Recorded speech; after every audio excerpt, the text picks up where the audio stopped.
debate. For most of us, if you talk about Burma, the first name that pops to mind is that of pro-democracy leader Aung San Suu Kyi. She's the face of reform in what was once a pariah nation. But the one we really should be talking about is a man called Thein Sein, a former general who's now the country's president. He's working hard to make his country become the poster child for political and economic reform. Since the end of outright military rule in 2011, the West has moved relatively quickly to ease sanctions. But the military still holds sizable sway. They have a quarter of the seats in the new parliament, seem to be unaccountable for their actions, and have significant business interests, not to mention the ongoing international concern over the government's violent treatment of its ethnic minorities. So has the West been too quick to reward the Burmese government? With me to discuss this is Jean-Michel Lacombe, a former French ambassador to Burma. From New York, Arnaud, who's a Burmese activist with the Kachin Women's Association.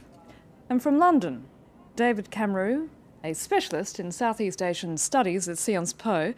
But before we begin talking, let's take a look at this report by William Hildebrand. Burma's rapprochement with the West continues as President Thein Sein is on his first official tour of Europe. Last year, he became the first Burmese leader in nearly half a century to visit the United States. He's been lauded for implementing reforms, though the European Union says there is still a long way to go. And despite the impressive change that is underway, the reforms and the transition are not completed. Significant challenges lie in the way, such as the general improvement of fundamental freedoms, especially minority rights, and deepening democratic reforms. As decades-old military rule came to an end, Sein, a former general, swept the country's first election in 20 years and became president in 2011. He's since freed hundreds of prisoners, including political detainees. Economic challenges remain, as do international sanctions. We're one of the poorest countries in the world. Many governments had imposed economic sanctions against us, and some of them still remain. A similar message from Aung San Suu Kyi last year in Paris. The Nobel Peace Prize winner was freed in 2010 after 15 years of house arrest under the military junta. Development cannot be a substitute for democracy. It must be used to strengthen the foundations of democracy. Western leaders are cautiously encouraged by the reforms. The EU, United States, and other countries eased most sanctions against Burma. Last year, the European Commission offered more than $100 million in development aid. William Hildebrand with that report. Jean-Michel, we saw Aung San Suu Kyi come and visit Europe in the last year, and now it's the turn of President Thein Sein. He's here, cap in hand, to lobby the EU to permanently lift those sanctions. What are the chances of that actually happening?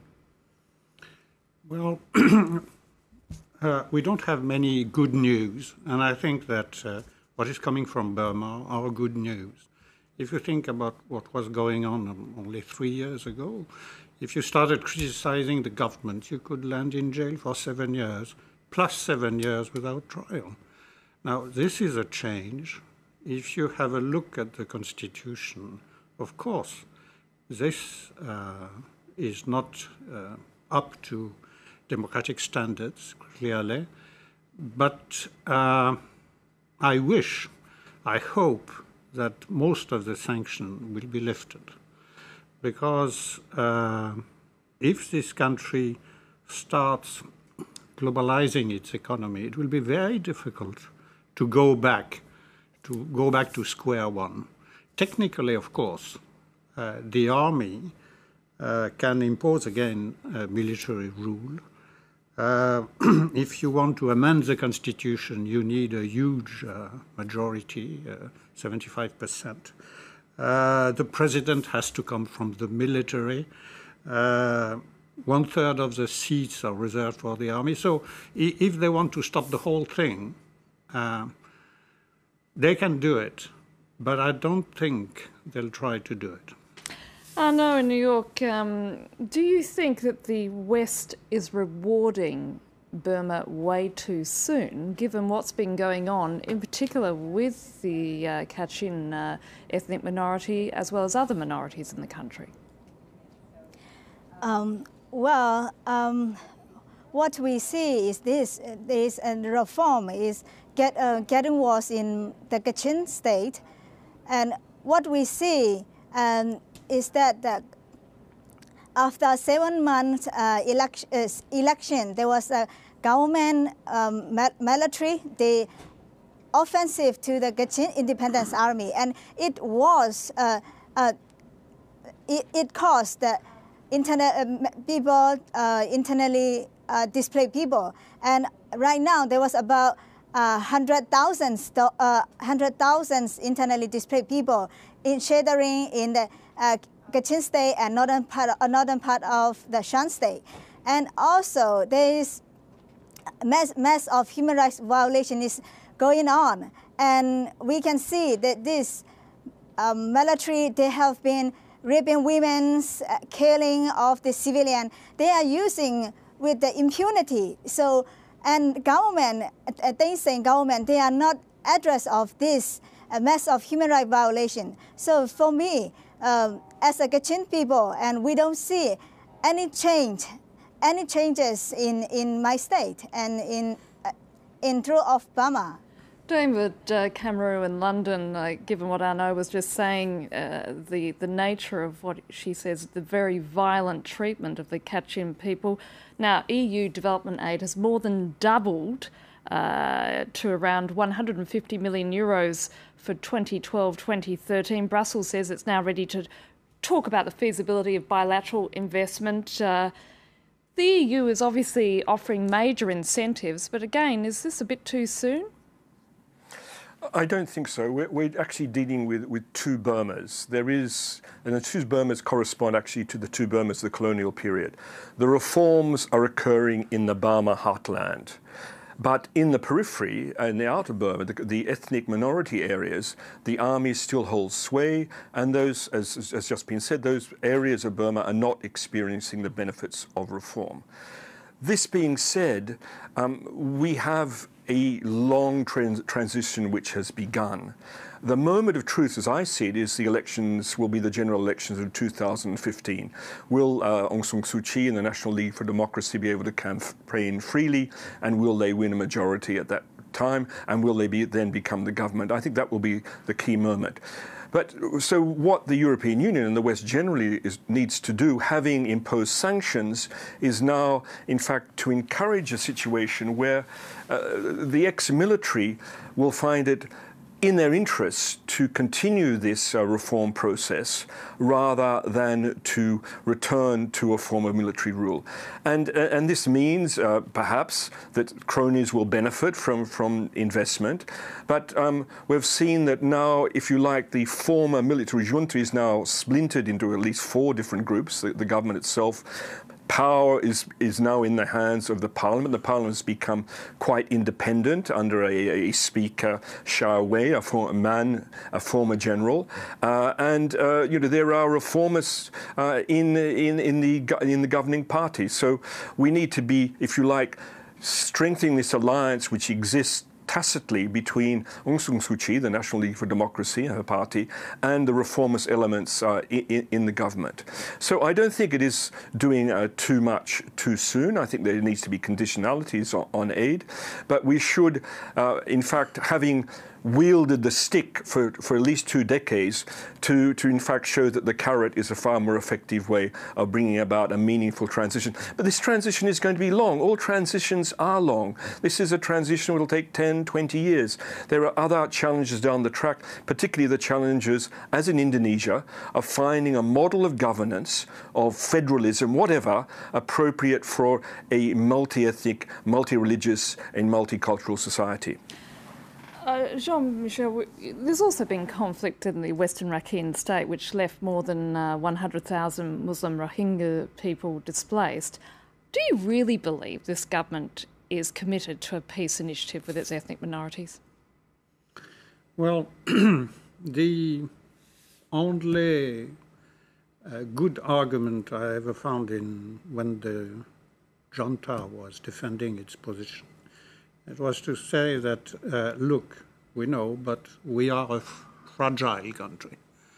And very well, this country could very well disintegrate This is what happened just after the independence, and of course we don't want this to happen again. We just mentioned the Rakhine situation, the Karenni situation. There is also the Wa situation.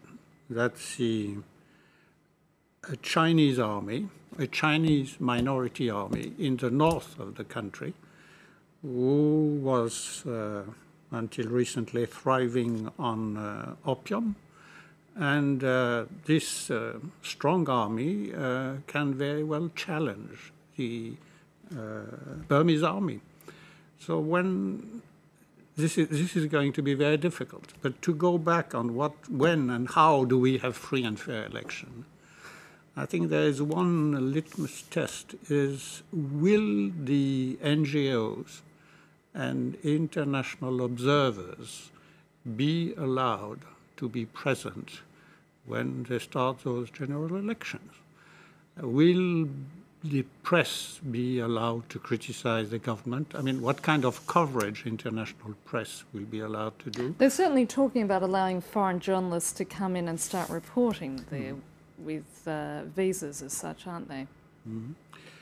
Well, yes, but do they have allowed free use of internet?